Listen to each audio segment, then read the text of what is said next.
That's right, we read the news so you don't have to. All right, President Trump sent a Dear Kim letter to the world's most notable nuclear-powered dictator, Kim Jong-un. While he didn't kill their budding relationship, it definitely put the brakes on their first summit date. The president noted that he would decline the Singapore summit meeting at this time based on Kim Jong-un's tremendous anger and open hostility towards America, but especially the vice president and security advisor John Bolton. President Trump acknowledged the positive dialogue that had taken place before the angry outburst from North Korea, and the president thanked him for the release of 3 American hostages, recognizing it as a beautiful gesture. So it looks like table for none on June the 12th at what could have been a historic summit for the safety and security of the world. But President Trump encouraged Kim Jong-un to write or give him a call if he has a change of heart. I sure hope dear leader of the Hermit Kingdom realizes that President Trump will deal, but he won't be played a chump. Not on your life. Now, from our You Wish You Missed It file, self-described flamboyant writer and cool dad Rob Rousseau posted on Twitter that he'd rather have his daughter date a member of the murderous MS-13 gang than a Republican. He really said that.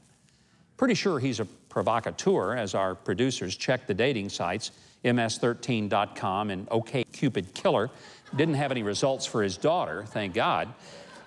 But I'm sure in reality, Mr. Rousseau loves her too much to encourage her to get out on the dating scene with someone whose motto is kill, rape, control.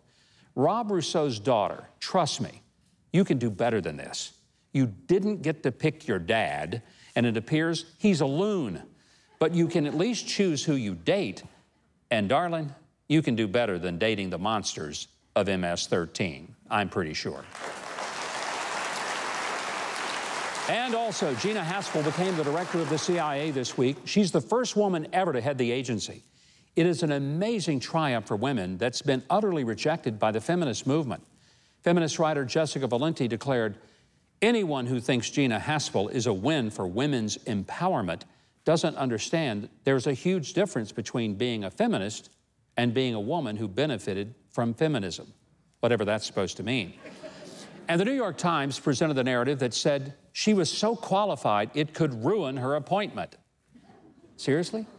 Well, I bet Ms. Valenti wouldn't have said that if President Obama had nominated Gina Haspel. And I'll bet the New York Times would have celebrated her historical moment in American government. To the left and to the media, but then again I repeat myself, only liberal women who are allowed to be heroes for their gender, it appears to be. Gina Haspel's appointment is historic, and it's not just for her gender, but it's for having come up through the ranks of the intel community instead of her appointment being merely a political payoff. Here's the real question. Did she shatter the glass ceiling so hard in Washington that all the liberal feminists got sliced to pieces in the process? Oh, here's the final story. Don't tell Al Gore, but NASA data shows that global temperatures have actually dropped the past 2 years. As a matter of fact, it's the biggest global temperature drop in the past 100 years.